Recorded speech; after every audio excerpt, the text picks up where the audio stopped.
Sveiki, mėlyjeji, kaip ir kiekvieną darbo dieną. Čia pasisodinu vieną iš dalyvių. Livijau, labas. Labas, Goda. Tu esi paskutinis iš mūsų senbuvių, dar nepakalbintas dalyvis. Tai jau klausimų patikėk manim, kiek prisikaupę. Tikriausiai jau nuo pat pirmos laidos, kadangi žmonės tave atpažįsta iš kitų projektų, kas dar nežino, bet tikriausiai daugelis žino, esi nugalėtojas Ne viskas įskaičiuota. Tai pirmas klausimas iš manęs būtų, nes visi kiti bus iš žiūrovų. Pirmas klausimas iš manęs, kuo tau skiriasi šie du projektai, kaip tu jautiesi šiame projekte palyginus su kitu? Kokia tavo emocinė būsena ir kaip tu galėtum juos abu palyginti? Kur tu jautiesi galbūt patogiau ar kaip šiaip visas tas palyginimas? Čia realiai visiškai du skirtingi projektai. Pirmas tas projektas Ne viskas įskaičiuota, visiškai kitoks konceptas. Tai ten buvo užduotys, nebuvo kažkokių intrigų per daug. Ten, sakyčiau, buvo mielesni žmonės gal. Mielesni? Jo, visi draugiškesni, mes daugiau susibendravom tam projekte.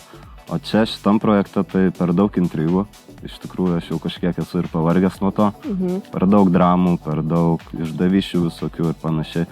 Tai realiai aš jaučiausi geriau pirmam projekte. Nei čia. Ok. O kaip galvoji, ar turi šansų šiame projekte irgi taip pat sužibėti ir gerai pasirodyti kaip pirmajam ir netgi nugalėti? Labai abejoju. Kodėl? Labai abejoju, nes visų pirma, tai laimėjau pirmą projektą, atėjusi antrą jau yra sunkiau jį laimėti, nes... Kokia čia yra nerašytinė taisyklė? Na, aš manau, tiesiog, kad nori žiūrovai gal pamatyti naujų žmonių. Bet gal jeigu esi geras visur? Galbūt, bet pagal žiūrovų balsus galim pastebėti, kad tendencija, kad Deividas ir Paulius topuose kol kas. Bet žinai, kad šitam projekte viskas labai greitai keičiasi. Ir čia yra geras momentas dabar tave kalbinti, nes pasirinkimo vakaras jau netrukus. Ir dabar turėsi galimybę pakalbėti su žiūrovu. Na, kalbėsime tai mes, bet galbūt pakeisti kažko nuomonę arba patvirtinti žiūrovų nuomonę. Tai ačiū visiems už klausimus, jų buvo tikrai labai daug, kaip visą laiką galite juos klausti GO3 Instagrame arba rašyti tiesiai man ir aš perduodu dalyviams. Tai gerai, eikim prie klausimų, kad ir atidarai tokią temą, kur norėčiau jau kabintis, kad nesijauti taip gerai kaip praeitame projekte, bet ar pats sau nesusikūrei šios terpės? Nes daug klausimų buvo tokių, labas, kodėl per visas panašokinėjai, jeigu sakai, kad nesi mergišius ir visos tos išdavystės ir dramos, ar tik ne iš pačio tavęs kartais ir išeina? Nes neturime šiai dienai tikrai nei vieno kito vaikino, net ir merginos, kuris būtų pakeitęs tiek daug partnerių. Gerai, bet mes ko čia ir susirinkom, tai rastą tobulą mečą. Taip. Tai nemanau, kad čia viskas išėjo iš manęs.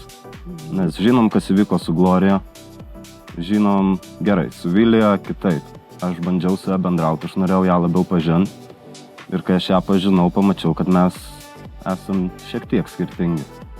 Tai nemanau, kad čia išėjo iš manęs. Ir aš nei vienos neišdavau, kai aš jaučiausi, kad nieko tarp mūsų nebus su Vilija, aš nuėjau pas ją ir jai viską pasakiau į akis. Aš jos neišdaviau. Tiesiog atsivėriau ją ir pasakiau, kaip yra. Tai jauti, kad tos dramos ateina iš kitų žmonių, ne? Ir jos tave pasiekia ir tau jau jų yra per daug. Aš manyčiau taip. Nes aš tai klausiu, nekonstatuoju, o tiesiog klausiu, kaip tu jauties. Aš pats tikrai nemanau, kad jas sukuriu. Stengiuosi bent jau nesukurt. Gal kažkokių dramų būna su Paulium, bet aš stengiuosi jų išvengti. Ir tai labai matosi, nes dalis klausimų buvo ne klausimai, o komplimentai tau. Juos sujungsiu į vieną gerai, kad visų neskaityti ir čia 10 minučių tau negirti tavęs.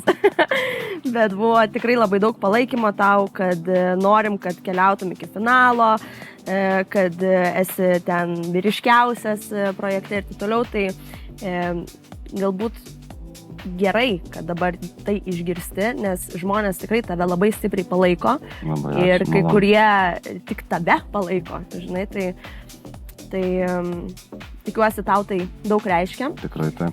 Linkėjimai iš Peterboro, nenusileisk jaunimėliui, viską, ką darai gerai, keep it up, žodžiu, daug gražių žodžių.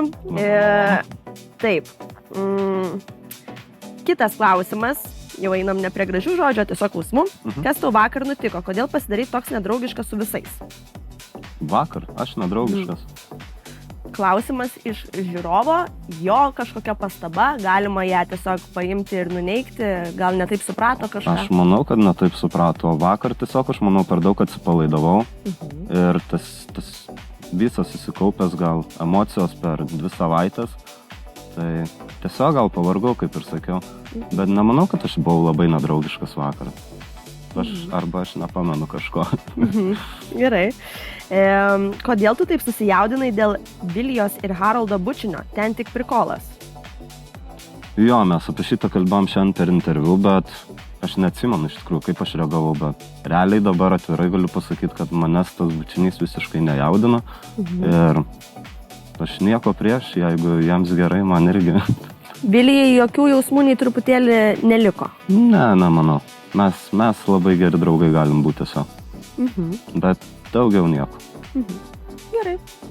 Smagu, jog esi užtvirtintas. Livijau, kodėl taip pasikeitei po Glorijos iškritimo? Ar jausmai Glorijai buvo tikri? Nebuvo ten tų didelių jausmų, ten buvo pačios pirmos dienos projekto. Susižavėjimas tiesiog kažkoks buvo, bet jisai tikrai buvo tikras ir nesigailiu nei vieno dalyko padaryto su juo. Tai viskas buvo iš jausmo tiesiog, bet kažkokios ten meilės, labai didelės simpatijos ten tikrai nebuvo.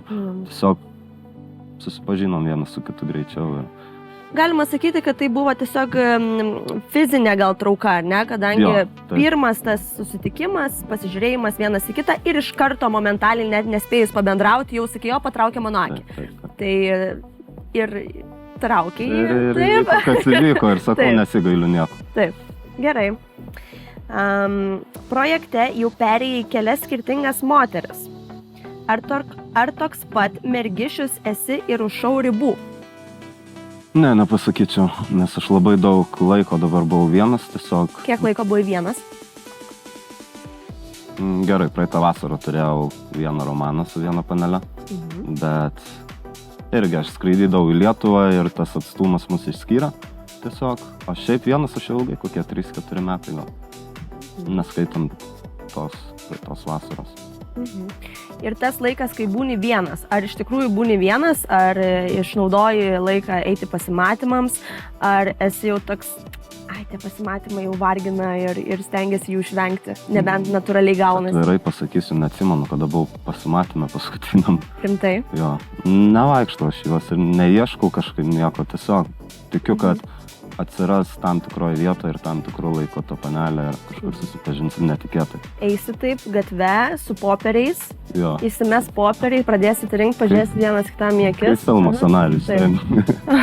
Gerai, o kaip tu galvoji, filmo scenarijus galėtų gautis iš tobulo mečo merginų sąstato kažkurios?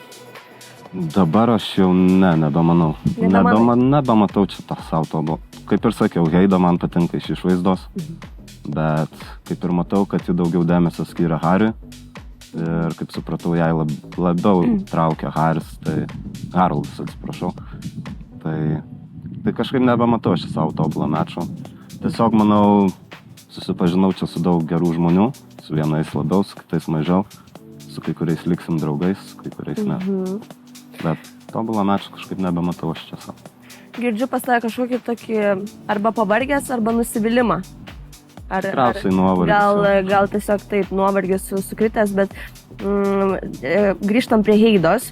Jeigu šiek tiek bent jau matai potencialą, kovotum dėl merginos, būtent kalbu šou perspektyvoje, viloje, negyvenime, dėl merginos dėmesio, nors jinai jau bendrauja su kitu, ar vis dėlto atiduotum ją ir sakytum, aš nedalyvauju šitam meilės trikampyje?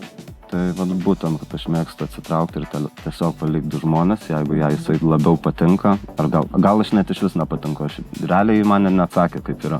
Neatsakė? Neatsakė, tai likau toks nežinioja ir matau, kad jie daugiau laiko kartu praleidžia, tai tiesiog palikau juos kartu ir tie atsitraukiu. Dabar neatsakyk vardo, bet jeigu turėsi, tikriausiai, kad turėsi teisę rinktis šį vakarą, ar esi apsisprendęs, ar dar esi pamastymuose, ką rinktumysi? Nuspręsiu per pasirinkimų vakarą realiai. Tuo momentu. Aha, iš jausmo darysi. Apžiūrėsi visas. Aš nežinau, koks bus balsavimas ir kada aš rinksiuos, o gal mane įsirinks. O man patinka, kaip jis atsakinėja, jis nieko nežino, nes jis ateina ir sako, aš tai manau, tai bus taip, teisingai. Taip. Jūs nežinot nieko ir... Labai sunku kažką planuoti tada į priekį. Galima paspėlioti, bet žinot nieko po kol kas tikrai nežinot. Ar patinka Lukrecija ir ar norėtum ją pasirinkti? Kažkas vyko tarp jūsų su Lukrecija? Kažkas vyko, bet vyko nuo pirmų dienų kažkokie žvilgsniai, tie mūsų šokiai kartu kažkas, bet ir iš jos pusės aš tai matau kažkoks flirtavimas su manim. Tai labai sunku pasakyti, kas tarp mūsų vyksta.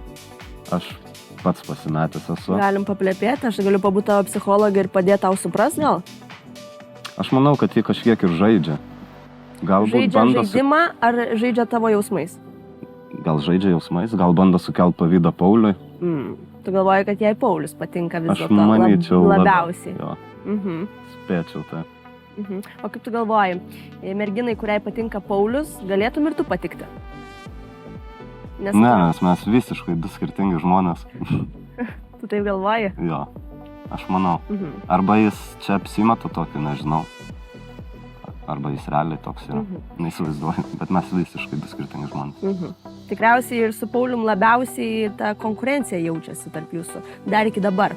Žaidėm sporto salę, turėjom kelis momentus, kur matydavosi, kad jūs vyriškai konkuruojat. Jūs galbūt nedrastiškai pešatės, bet iš žvilgsnio, iš vyriškos povyzos, kaip sakoma, galima tai pamatyti, kai du vyrai atsistoja vieną šalia kito ir patempia krūtinę taip, tai jau nori pasirodyti kažkuom geresnis vienas už kitą. Tai pas jūs tai galima pamatyti. Kažkiek to yra, jo, kažkiek to yra, neneigiu. Bet aš manau, čia normalu, taip turi būti. Taip. Gerai. Palaikau jau nuo viskas įskaičiuota projekto, tu šaunuolis, labai daug buvo klausimų, faktų, ne faktų, atsiprašau, teiginių ir komplimentų tau iš būtent žmonių, kurie tave stebi jau nuo viskas įskaičiuota projekto. Kaip tu galvoji, čia pasirodė kitoks žmogus, ar ne šitą pačią žinutę ir tas pačias vertybės? Aš manau, kaip tik aš čia esu daugiau atviresnis, ne viskas įskaičiuota buvo projektas, kur aš gal padariau kuriuos dalykus, kur nebūčiau padaręs dabar. Ir ten kažkiek gal buvo ir apsimetinėjimo, ir nebuvimo savimi. Čia aš esu visiškai atviras su visais ir esu visiškai savimi. Ir koks klausimas buvo dabar?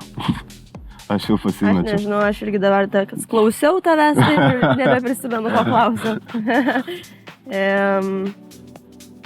Žiūrovai, priminkite, koks buvo klausimas. Niekas neprisimena. Livijau, neburk čia mum. Visi pamiršom viską. Kalbėjau ir tiesiog pasimečiau. Jau čia žiūrovai jau nebeprisimena. Gerai, dėl projekto prisiminiau, kad praeitam projekte ar buvai toks pat kaip ir čia? Ai, tai va, kaip ir sakiau. Ne, ten mažiau buvau savimi nei čia. Čia labiau esu toks, koks esu realiam gyvenime.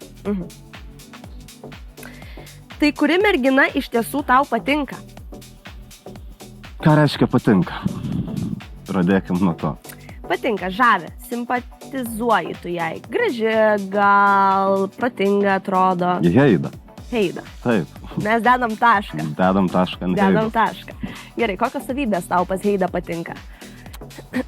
Tas jos ramumas labai žavi, paprastumas.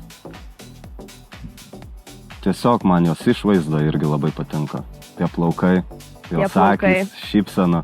Nu, realiai, ji mano skonio. Ir jo, tas ramumas jos žavi, kur ji neįsišoka, mandagi. Tokios kol kas savybės jos. Ką dabar pasakėjai aš žiūrėčiau, būdama žiūrovo pusėje ir sakyčiau, tai Livi jau daryk kažką, nes pašnekėjai tikrai taip gražiai, kaip ne kiekvienas apie savo net mečą pašneka.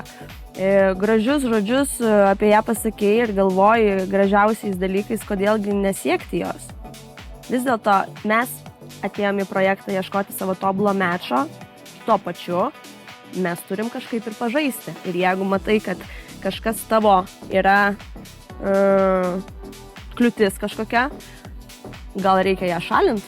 Netiesioginė to žodžio prasme, bet kažką daryti. Galbūt, bet aš kaip ir minėjau, Goda, kad ji nerodo jokio dėmesio man ir aš nežinau, ar aš jai patinku. Tai aš nenoriu tiesiog versti žmogaus būti su manimi, jeigu aš jam nerūpiu nei kiek. Okay.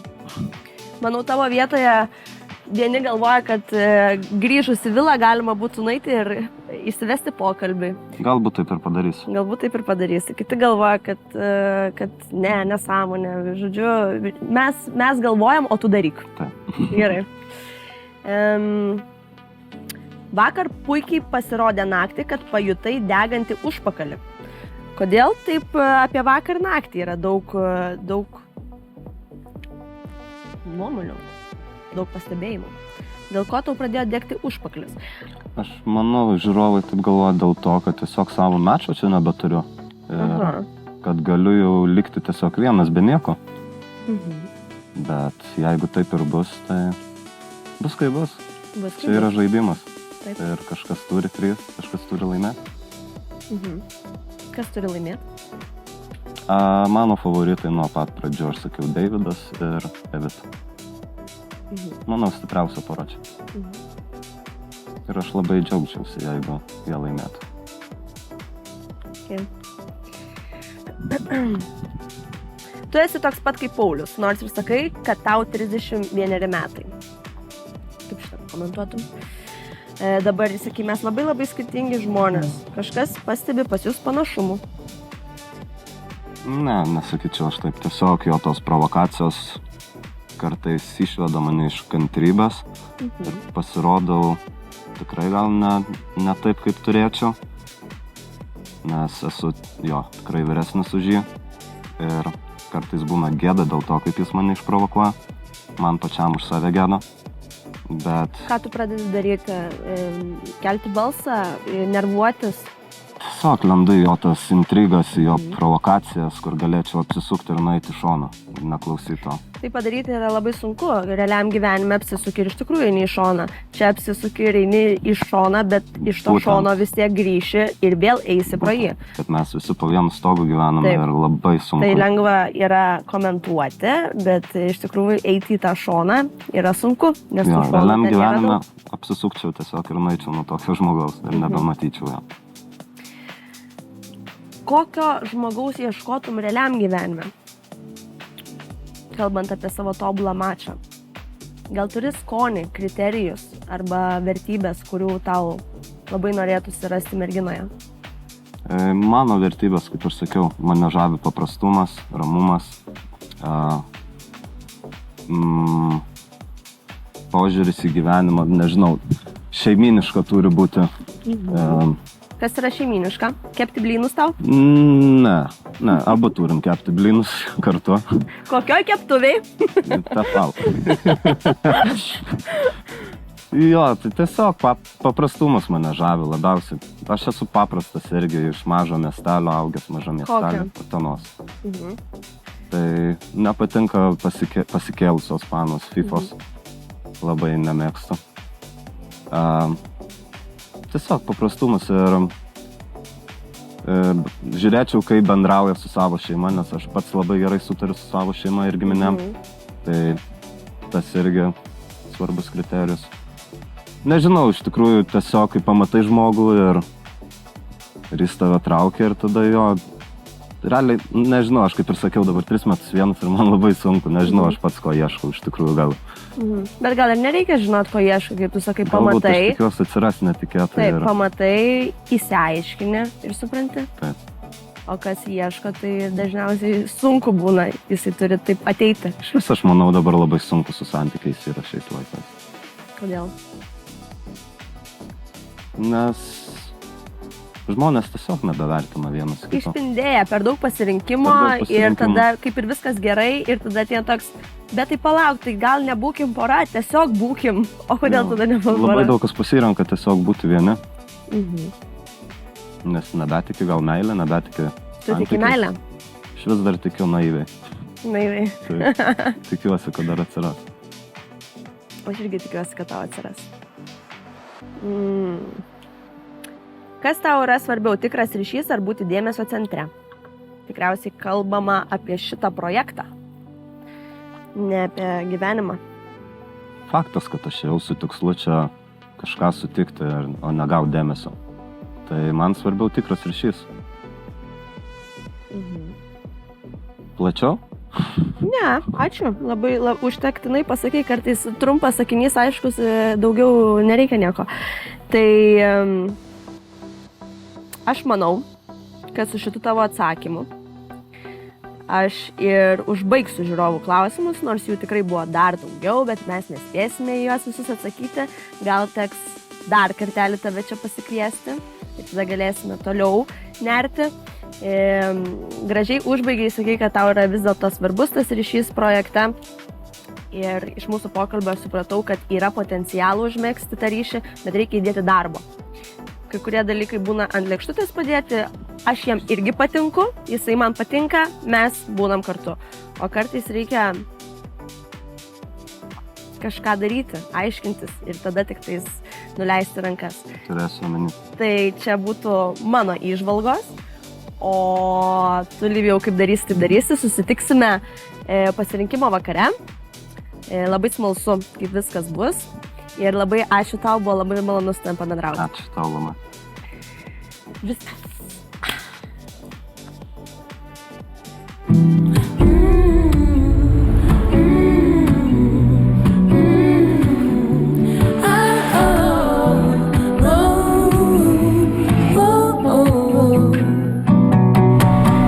Aš galvoju krentu, o pasirodo skrendu. Galvoju, kad prarandu, bet atradau šią dieną.